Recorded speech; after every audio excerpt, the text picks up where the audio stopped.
Most important current affairs के question, तो आप इस पूरे लेक्चर को बहुत ही ध्यान से लास्ट तक जोड़ देखिएगा। पहला और इंपॉर्टेंट क्वेश्चन आपसे पूछा जा रहा है, क्लाउडिया शिनबाम ने किस देश के राष्ट्रपति के रूप में शपथ ली है? आंसर हो जाएगा इसका मैक्सिको। तो मैक्सिको देश की नई राष्ट्रपति कौन बनी है? Claudia Sheinbaum. यहाँ पर आप उन्हें देख सकते हैं। तो दोस्तों, जून 2024 में मैक्सिको देश में राष्ट्रपति पद के लिए चुनाव हुए थे और उसमें जीत हासिल की थी क्लाउडिया शिनबाम ने। अब उन्होंने 1 अक्टूबर 2024 को मैक्सिको के 66वें राष्ट्रपति के रूप में शपथ ले ली है। क्लाउडिया शिनबाम मैक्सिको के 200 साल के इतिहास में पहली महिला राष्ट्रपति बनी है। ठीक है, तो आपसे एक क्वेश्चन और पूछा जा सकता है कि मैक्सिको की पहली महिला राष्ट्रपति कौन है? तो उनका नाम है क्लाउडिया शिनबाम। सबसे इंपॉर्टेंट बात यह भी होगी कि वह मैक्सिको देश की राष्ट्रपति बनने वाली पहली यहूदी है, यानी कि इनका धर्म क्या है? यहूदी धर्म। दोस्तों, यहूदी धर्म सबसे ज्यादा प्रचलित कहां है? इजराइल में। ठीक है, तो क्लाउडिया शिनबाम का धर्म भी क्या है? यहूदी। दोस्तों, क्लाउडिया शिनबाम से पहले कौन मैक्सिको के राष्ट्रपति थे? तो उनका नाम था मैनुअल लोपेज ओब्रेडोर। और मैक्सिको के संविधान में ऐसा रूल है कि एक व्यक्ति एक बार ही राष्ट्रपति बन सकता है। जैसे हमारे यहाँ कोई रूल नहीं है कि कोई भी व्यक्ति कितने बार भी राष्ट्रपति बन सकता है। ठीक है, लेकिन मैक्सिको के संविधान में यह प्रावधान है कि एक व्यक्ति एक बार ही राष्ट्रपति बन सकता है। अमेरिका में ऐसा प्रावधान है कि एक व्यक्ति 2 बार राष्ट्रपति बन सकता है। दोस्तों, मैक्सिको है कहां? तो चलिए देखते हैं मैक्सिको की लोकेशन। तो ये आपको वर्ल्ड मैप दिखाई दे रहा है। ये है उत्तरी अमेरिका महाद्वीप, ये है दक्षिणी अमेरिका महाद्वीप, और यहाँ पर स्थित है मैक्सिको, और ये क्या है? अमेरिका। दोस्तों, मैक्सिको की राजधानी क्या है? मैक्सिको सिटी, और ये उत्तरी अमेरिका महाद्वीप के अंतर्गत आता है। ये क्वेश्चन कई बार एग्जाम में पूछा गया है कि मैक्सिको किस महाद्वीप के अंतर्गत आता है? तो ये उत्तरी अमेरिका महाद्वीप के अंतर्गत आता है। यहाँ की करेंसी क्या है? मैक्सिकन पैसो। क्षेत्रफल की दृष्टि से विश्व का 14वां सबसे बड़ा देश कौन है? मैक्सिको। मैक्सिको में चांदी का सबसे ज्यादा प्रोडक्शन होता है। ये पॉइंट आप नोट कर लें। दोस्तों, मैक्सिको देश में अभी हाल ही में एक नया नियम बना है कि जो मतदाता है वो न्यायाधीशों का चुनाव भी कर सकते हैं, और मैक्सिको मतदाताओं को न्यायाधीशों का चुनाव करने की अनुमति देने वाला दुनिया का पहला देश बन गया है। कुछ अंतरराष्ट्रीय नियुक्तियां डिस्कस कर लेते हैं। तो नीदरलैंड के प्राइम मिनिस्टर बने हैं डिक स्कोफ, हंगरी के नए राष्ट्रपति बने हैं तामस सुल्यो, वियतनाम के राष्ट्रपति बने हैं टू लेम, क्रोएशिया के पीएम बने हैं आंद्रेस प्लेनकोविच, और साउथ अफ्रीका के राष्ट्रपति बने हैं सिरिल रामाफोसा, आइसलैंड की राष्ट्रपति बनी है हल्ला टॉमस डॉटे, लिथुआनिया के राष्ट्रपति बने हैं गीतानस नौसेदा, चाड के राष्ट्रपति बने हैं मोहम्मद इदरीस। एससीओ यानी संघाई कोऑपरेशन ऑर्गेनाइजेशन की council of heads of government की बैठक में भारत की ओर से कौन शामिल होगा? आंसर हो जाएगा डॉक्टर एस जयशंकर। तो भारत के जो विदेश मंत्री हैं डॉक्टर एस जयशंकर, वो एससीओ की council of heads of government की बैठक में शामिल होंगे। अब ये बैठक इतनी इंपॉर्टेंट क्यों है? क्योंकि ये बैठक पाकिस्तान में होने जा रही है। तो पहले ये न्यूज आ रही थी कि इस बैठक में मोदी जी शामिल होंगे, लेकिन अब विदेश मंत्रालय ने ये साफ कर दिया है कि इस बैठक में विदेश मंत्री डॉक्टर एस जयशंकर शामिल होंगे। तो ये बैठक 15 और 16 अक्टूबर को पाकिस्तान के इस्लामाबाद में होने वाली है। तो इस बैठक में विदेश मंत्री डॉक्टर एस जयशंकर जी शामिल होंगे। तो ये पिछले 9 सालों में पहली बार ऐसा हो रहा है कि जब भारत का कोई मंत्री पाकिस्तान जा रहा है। इससे पहले दिसंबर 2015 में भारत की उस समय विदेश मंत्री थी सुषमा स्वराज जी, तो वो पाकिस्तान के दौरे पर गई थी, और 2015 में ही पाकिस्तान पहुंच गए थे प्राइम मिनिस्टर मोदी जी, यानी अचानक उनका दौरा हो गया था और वो लाहौर पहुंचे थे। ठीक है, उसके बाद से कोई भी मंत्री पाकिस्तान नहीं गया है, और अब 2024 में डॉक्टर है एससीओ में। तो एससीओ का गठन कब हुआ था? 15 जून 2001 को। इसका मुख्यालय कहाँ है? बीजिंग, चाइना में, और यह एक पॉलिटिकल, इकोनॉमिक और सिक्योरिटी ऑर्गेनाइजेशन है। इसके मेंबर कौन कौन है? तो इसके मेंबर हैं रूस, China, Kazakhstan, Tajikistan, Kyrgyzstan, Uzbekistan, Bharat, Pakistan, Iran, Belarus. Belarus अभी 2024 में ही शामिल हुआ है एससीओ में। इस पॉइंट को आप जरूर नोट करें। ठीक है, एससीओ समिट 2024 कहाँ आयोजित हुआ है? तो ये कजाकिस्तान की राजधानी अस्ताना में आयोजित हुआ है, और इस बैठक में भी भारत की तरफ से डॉक्टर एस जयशंकर जी शामिल हुए थे। देखिए, कुछ और सम्मेलन डिस्कस करते हैं। तो अभी क्वाड शिखर सम्मेलन कहाँ आयोजित हुआ है? अमेरिका में। तो ये 2024 का अमेरिका में हुआ है। 2025 का कहाँ होगा? तो ये होगा भारत में। अच्छा, क्वाड में कौन कौन से देश शामिल हैं ये भी आप नोट कर ले। तो क्वाड में भारत, जापान, ऑस्ट्रेलिया और अमेरिका शामिल है। ब्रिक्स सम्मेलन 2024 कहाँ आयोजित किया जाएगा? रूस में। G20 सम्मेलन 2024 कहाँ होगा? ब्राजील में। G7 सम्मेलन 2024 कहाँ हुआ है? इटली में। G77 शिखर सम्मेलन कहाँ हुआ है? युगांडा के कंपाला में। नेक्स्ट क्वेश्चन है, हाल ही में केंद्र सरकार के द्वारा किन भारतीय भाषा या भाषाओं को शास्त्रीय भाषा का दर्जा दिया गया है?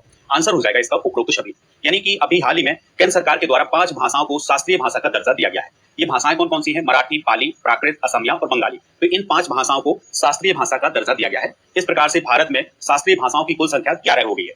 2004 में तमिल को शास्त्रीय भाषा का दर्जा दिया गया था। तो तमिल 2004 में शास्त्रीय भाषा का दर्जा प्राप्त करने वाली पहली भाषा थी। तो ये क्वेश्चन आपके एग्जाम में पूछा जा सकता है कि तमिल भाषा को किस वर्ष शास्त्रीय भाषा का दर्जा दिया गया था? तो 2004 में दिया गया था, और ये शास्त्रीय भाषा का दर्जा प्राप्त करने वाली पहली भाषा थी। अच्छा, कोई भी भाषा शास्त्रीय भाषा कब बनती है? तो जब वह 1500 या 2000 वर्ष पुरानी हो, और उसका जो साहित्य हो वो मौलिक रूप से हो, यानी कि उस भाषा में किसी दूसरी भाषा का मिलान न किया गया हो, यानी कि वो अपने शुद्ध रूप में हो, तब उस भाषा को शास्त्रीय भाषा का दर्जा दिया जाता है। दोस्तों, भारतीय संविधान की 8वीं अनुसूची में सभी शास्त्रीय भाषाओं का उल्लेख किया गया है। तो भारतीय संविधान की जो 8वीं अनुसूची है, इसमें 22 भाषाओं का उल्लेख किया गया है, लेकिन जब हमारा संविधान बना था तब केवल 14 भाषाएं थी, लेकिन बाद में संशोधन करके और भाषाएं भी जोड़ी गई हैं। जैसे सिंधी भाषा को 1967 में 21वें संविधान संशोधन के जरिए जोड़ा गया था, कोंकणी, मणिपुरी और नेपाली भाषा को 1992 में 71वें संविधान संशोधन के द्वारा जोड़ा गया था। इसी प्रकार से बोडो, डोगरी, मैथिली और संथाली भाषा को साल 2004 में 92वें संविधान संशोधन के द्वारा जोड़ा गया था। दोस्तों भारत की जो शास्त्रीय भाषाएं हैं उनकी एक लिस्ट देख लेते हैं। तो देखिए भारत की पहली शास्त्रीय भाषा थी तमिल, जिसे 2004 में जोड़ा गया था और ये तमिलनाडु में बोली जाती है। संस्कृत दूसरी भाषा थी, इसे 2005 में जोड़ा गया था। तेलुगु की बात करें तो यह तीसरी भाषा थी, इसे 2008 में जोड़ा गया था। तेलुगु आंध्र प्रदेश और तेलंगाना में बोली जाती है। कन्नड़ ये 2008 में जोड़ी गई थी, ये कर्नाटक में बोली जाती है। मलयालम 2013 में जोड़ी गई थी, ये केरल में बोली जाती है। उड़िया ये ओडिशा में बोली जाती है, इसे 2014 में ऐड किया गया था। मराठी इसे 2024 में ऐड किया गया है, ये महाराष्ट्र में बोली जाती है। पाली और प्राकृत बिहार, उत्तर प्रदेश और मध्य प्रदेश में प्रचलित है।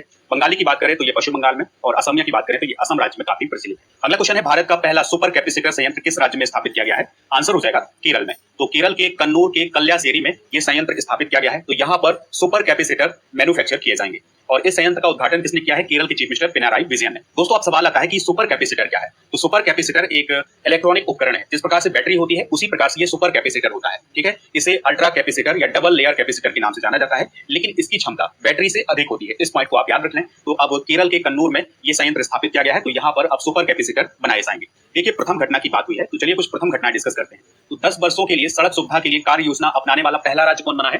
राजस्थान। सरकारी ओटीटी प्लेटफॉर्म लॉन्च करने वाला पहला राज्य कौन है? केरल। ट्रैफिक ऑडिट कराने वाला पहला स्टेट कौन है? बिहार। दुनिया का पहला 6G डिवाइस लॉन्च किया गया है जापान में। दुनिया का पहला electric vehicle battery passport launch किया है वोल्वो कंपनी ने। दुनिया का पहला 3D printed space rocket engine कौन है? अग्निमार। और भारत का पहला GI टैग वाला अंजीर जूस किस देश को निर्यात किया गया है? पोलैंड देश को। भारत का पहला सौर मिशन कौन है? आदित्य L1। भारत का पहला साहित्य शहर कौन बना है? कोझिकोड। भारतीय सेना ने पहला अत्याधुनिक स्किन बैंक कहां शुरू किया है? आर्मी हॉस्पिटल नई दिल्ली में। ठीक है, तो ये सभी फैक्ट आप नोट कर लें। अगला क्वेश्चन है, 12वां अंतरराष्ट्रीय फिल्म महोत्सव और पर्यावरण एवं वन्य जीवन पर फोरम 2024 का आयोजन कहां किया गया है? तो इस क्वेश्चन का राइट आंसर हो जाएगा नई दिल्ली में।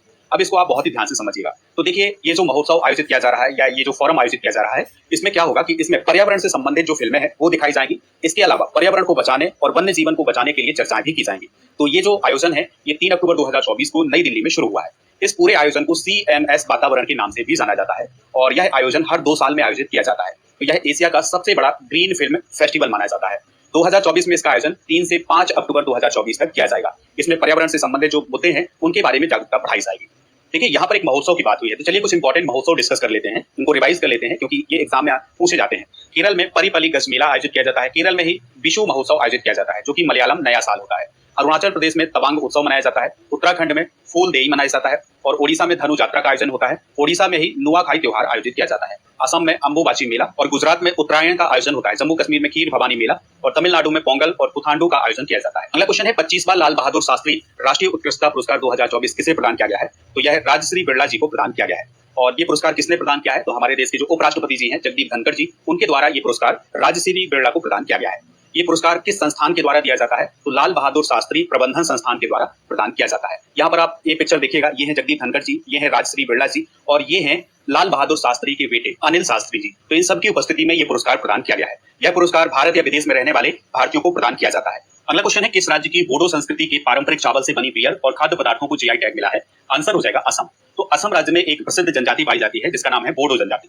तो इस जनजाति के द्वारा चावल से बियर बनाई जाती है। तो इस बियर को अभी हाल ही में GI टैग प्रदान किया गया है। तो 3 प्रकार की बियर बनाई जाती है, तो इन तीनों प्रकारों को GI टैग प्रदान किया गया है। इसके अलावा कुछ और फूड प्रोडक्ट हैं जिनको GI टैग प्रदान किया गया है। इसके अलावा दोस्तों बोडो अरुनाई नाम का जो वस्त्र होता है उसको भी GI टैग प्रदान किया गया है। इस प्रकार से 8 ऐसे प्रोडक्ट हैं असम राज्य के जिनको अभी हाल ही में GI टैग प्रदान किया गया है। तो ये सारे प्रोडक्ट लिखे हुए हैं, इनको आप यहाँ पर नोट भी कर सकते हैं। दोस्तों बात करते हैं बोडो जनजाति की। तो बोडो जनजाति जो है असम राज्य के मूल निवासी माने जाते हैं और असम की कुल पॉपुलेशन में 5 से 6% बोडो जनजाति के लोग रहते हैं। तो बोडो जनजाति को भारतीय संविधान की जो 6वीं अनुसूची है उसमें मैदानी जनजाति के रूप में मान्यता प्रदान की गई। देखिए यहाँ पर GI टैग की भी बात हुई थी। तो GI टैग का फुल फॉर्म होता है जियोग्राफिकल इंडिकेशन और GI टैग उन प्रोडक्ट को दिया जाता है जिनकी कुछ खास पहचान होती है, यानी कि वो किसी खास स्थान के नाम से जाने जाते हैं। तो ऐसे प्रोडक्ट को GI टैग प्रदान किया जाता है। दोस्तों भौगोलिक संकेत अधिनियम 2003 जब प्रभावी हुआ था तब से ये GI टैग देने की परंपरा शुरू हुई थी और 2004 में पहली बार दार्जिलिंग चाय को GI टैग प्रदान किया गया था। दोस्तों 2024 में प्रदान किए गए GI टैग डिस्कस कर लेते हैं। जैसे माजुली मुखौटे, ये असम से रिलेटेड है और असम के पांडुलिपि पेंटिंग को भी अभी GI टैग प्रदान किया गया था। क्रोकेट फीता शिल्प, ये आंध्र प्रदेश से रिलेटेड है। चांदी तारकसी जो कि कटक ओडिशा से रिलेटेड है। लांजिया सौरा पेंटिंग ओडिशा से। डोंगरिया कौंदसाल, सिमलीपाल काई चटनी और कोरापुट काला जीरा चावल, ये सभी ओडिशा से रिलेटेड है, इनको GI टैग दिया गया है। और पश्चिम बंगाल के तंगेल साड़ी, गारंट साड़ी, कोरियल साड़ी, इसके अलावा कलो नूनिया चावल, इन सबको GI टैग दिया गया है। और पश्चिम बंगाल के सुंदरबन शहद और लांजिया सौरा पेंटिंग को भी GI टैग प्रदान किया गया है। वांचो लकड़ी जो कि आंध्र प्रदेश से रिलेटेड है, इसको भी GI टैग मिला है। अभी उत्तर प्रदेश के कुछ प्रोडक्ट को GI टैग प्रदान किया गया था, जैसे बुंदेलखंड कटिया गेहूं, पीलीभीत बांसुरी, संभल अस्थि शिल्प, चित्रकूट लकड़ी शिल्प और खिलौने, मूंज शिल्प और रामपुर पैचवर्क, इन सभी को GI टैग प्रदान किया गया है। अगला क्वेश्चन है महिला टी20 विश्व कप 2024 के लिए एआई टूल किसने लॉन्च किया है? आंसर हो जाएगा आईसीसी यानी इंटरनेशनल क्रिकेट काउंसिल के द्वारा महिला टी20 विश्व कप के लिए एआई टूल लॉन्च किया गया है। और ये जो टूल है ये महिला विश्व कप के बारे में आपको सकारात्मक जानकारी प्रदान करेगा, यानी कि सकारात्मक जानकारी प्रदान करने के लिए ये टूल डेवलप किया गया है। आप सभी को पता है कि महिला टी20 विश्व कप 2024 का आयोजन यूएई में किया जा रहा है। देखिए ये पिक्चर आप देख पा रहे हैं, यहाँ पर आपको ऊंट दिखाई दे रहे हैं, ठीक है। तो ये जो वेस्ट इंडीज की कप्तान है और ये जो साउथ अफ्रीका की कप्तान है ये ऊंटों पर बैठी हुई है, यानी यूएई की झलक यहाँ पर आपको दिखाई दे रही है। बाकी कप्तान जो है वो नीचे है। ये है हमारे देश की कप्तान हरमनप्रीत कौर। अगला क्वेश्चन है international medical device regulators forum का संबद्ध सदस्य कौन बना है? आंसर हो जाएगा भारत, यानी कि भारत जो है वो international medical device regulators forum का संबद्ध सदस्य बन गया है। यानी कि अभी ये पूरी तरह से सदस्य नहीं बना है, आने वाले समय में ये बन सकता है, लेकिन इससे ये जुड़ गया है। आपको याद रखना है कि ये जो international medical device regulators forum है ये मेडिकल से संबंधित जो डिवाइस हैं उनको रेगुलेट करने वाला एक ग्रुप है। इसमें अमेरिका, ऑस्ट्रेलिया, कनाडा, यूरोपीय यूनियन, जापान, यूके, ब्राजील, रसिया, चाइना, दक्षिण कोरिया, सिंगापुर और इसके अलावा डब्ल्यूएचओ की जो नेशनल रेगुलेटरी अथॉरिटी है ये इसमें शामिल है। चलिए कुछ इंपॉर्टेंट करंट अफेयर्स डिस्कस कर लेते हैं। तो अल्जीरिया भी हाल ही में न्यू डेवलपमेंट बैंक का सदस्य बना है। स्पेन अंतर्राष्ट्रीय सौर गठबंधन का 99वां सदस्य और नेपाल इस गठबंधन का 101वां सदस्य बना है। बांग्लादेश कोलंबो सुरक्षा सम्मेलन का 5वां सदस्य अभी हाल ही में बना है। भारत 2024 से 26 के लिए कोलंबो प्रोसेस का अध्यक्ष बना है। अफ्रीकी यूनियन 2023 में G20 का नया सदस्य बना था। ईरान, इजिप्ट, इथियोपिया और संयुक्त अरब अमीरात ये अभी हाल ही में ब्रिक्स के नए सदस्य बने हैं। और जुलाई 2024 में एससीओ का नया सदस्य बना है बेलारूस। अगला क्वेश्चन है प्रधानमंत्री राष्ट्रीय कृषि विकास योजना और कृषोन्नति योजना को केंद्र सरकार की मंजूरी मिल गई है। इसके लिए केंद्र और राज्य सरकार मिलकर कितना खर्च करेंगे? आंसर हो जाएगा 1,01,321.61 करोड़ रुपए, यानी कि 1 लाख करोड़ रुपए से अधिक का खर्च किया जाएगा केंद्र और राज्य सरकार के द्वारा इन दोनों योजनाओं के लिए। इन दोनों योजनाओं का उद्देश्य क्या है? तो इसका उद्देश्य है कृषि और इसके क्षेत्रों को समग्र और वैज्ञानिक रूप से डेवलप करना। दोस्तों अगला क्वेश्चन है स्वतंत्रता सेनानी श्यामजी कृष्ण वर्मा की जयंती कब मनाई गई है? तो 4 अक्टूबर को स्वतंत्रता सेनानी श्यामजी कृष्ण वर्मा की जयंती मनाई गई है। इन्होंने लंदन में इंडियन होम रूल सोसाइटी की स्थापना की थी, इंडिया हाउस और इंडियन सोशियोलॉजिस्ट की स्थापना की थी, ठीक है। तो ये पॉइंट आप जरूर नोट कर लें। अगला क्वेश्चन है मोहन राज का निधन हो गया है, वह कौन थे? तो दोस्तों वह एक मलयालम अभिनेता थे, तो उनका अभी हाल ही में निधन हो गया है। अगला क्वेश्चन है विश्व पशु दिवस 2024 कब मनाया गया है? तो 4 अक्टूबर को यह दिवस मनाया गया है। तो पशुओं के प्रति जागरूकता बढ़ाने के लिए यह दिवस 4 अक्टूबर को मनाया जाता है। तो दोस्तों ये थे आज के करंट अफेयर्स के क्वेश्चन। चलिए अब हम कल के करंट अफेयर्स के क्वेश्चन एक बार रिवाइज कर लेते हैं। पहला खो-खो विश्व कप 2025 में किस देश में आयोजित किया जाएगा? भारत। पीएम मोदी ने किस राज्य में 4 बायोगैस इकाइयों का उद्घाटन किया है? असम। किस देश ने संयुक्त राष्ट्र महासचिव एंटोनियो गुटेरेस पर प्रतिबंध लगा दिया है? इजराइल। रिलायंस समूह किस देश में नवीकरणीय ऊर्जा के क्षेत्र में निवेश करेगा? भूटान। भारत किस देश के सैनिकों को प्रशिक्षित करने के लिए सहमत हुआ है? जमैका। शहरी शासन सूचकांक में पहला स्थान किस राज्य को प्राप्त हुआ है? केरल। हाल ही में वर्ल्ड ग्रीन इकोनॉमी फोरम का उद्घाटन कहां किया गया है? दुबई। आईएसएसएफ जूनियर विश्व चैंपियनशिप 2024 में 25 मीटर पिस्टल स्पर्धा में भारत के लिए गोल्ड मेडल किसने जीता है? दिव्यांशी। पापू टावर का उद्घाटन कहां किया गया है? पटना। वीमेंस टी20 वर्ल्ड कप 2024 किस देश में शुरू हुआ है? यूएई में। अक्टूबर 2024 को स्वच्छ भारत अभियान के कितने वर्ष पूरे हो गए हैं? 10 वर्ष। भारतीय नौसेना का अंतर्राष्ट्रीय सम्मेलन हिंद प्रशांत क्षेत्रीय संवाद का आयोजन कहां किया गया है? नई दिल्ली। आज के करंट अफेयर्स में हम कुछ इंपॉर्टेंट क्वेश्चन डिस्कस करेंगे, जैसे मैग्सेसे